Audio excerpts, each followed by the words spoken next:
ನಾವೊಂದು ವಿಶೇಷವಾಗಿ ಸುವರ್ಣಾಕ್ಷರದಲ್ಲಿ ಬರೆದಿಡುವಂತಹ ಒಂದು ಕಾಯ್ದೆ ಮಹಿಳೆಯರಿಗೆ. ಈ ವಾಹಿನಿ ನೋಡುವವರಿಗೆ ನಾವು ಹೇಳಬೇಕಂದ್ರೆ ನಾವೆಲ್ಲ ಒಂದು ಸಂಭ್ರಮ ಪಡುವಂತಹ ಸಮಯ ಅಂತ ಹೇಳಿದ್ರೆ ತಪ್ಪಾಗಲಾರದು.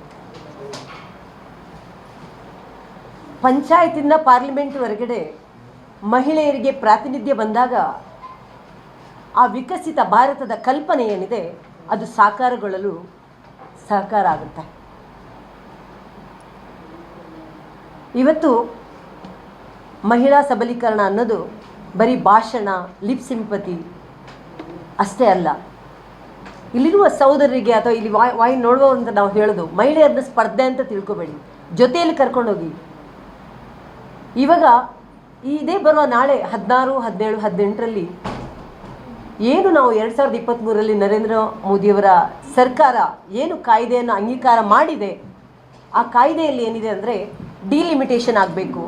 ಅದರ ಜೊತೆಗೆ ನಮ್ಮ ಸಂವಿಧಾನ ಪ್ರಕಾರ ಏನಾಗಬೇಕು ಅದೆಲ್ಲವನ್ನು ಮೀರಿ ಅದನ್ನು ಮಾಡೋಕ್ಕೆ ಹೋದಾಗ 2034 ಆಗುತ್ತೆ.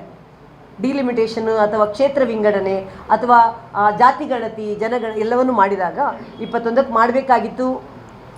ಕಾಲಕ್ಕೆ ಕರೋನಾ ಬಂದಾಗ ಮಾಡೋಕ್ಕಾಗಲಿಲ್ಲ. ಇವಾಗ ಮಹಿಳೆಯರಿಗೆ ಆಲ್ರೆಡಿ ಲೇಟ್ ಆಗಿದೆ. ದೇಶದ 48.5% ದೇಶದ ಜನತೆ ಮಹಿಳೆಯರಾಗಿದ್ದಾರೆ.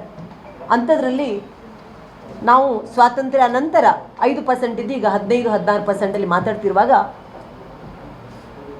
ಇವತ್ತು 33% ವಿಧಾನಸಭೆ ಮತ್ತು ಪಾರ್ಲಿಮೆಂಟಲ್ಲಿ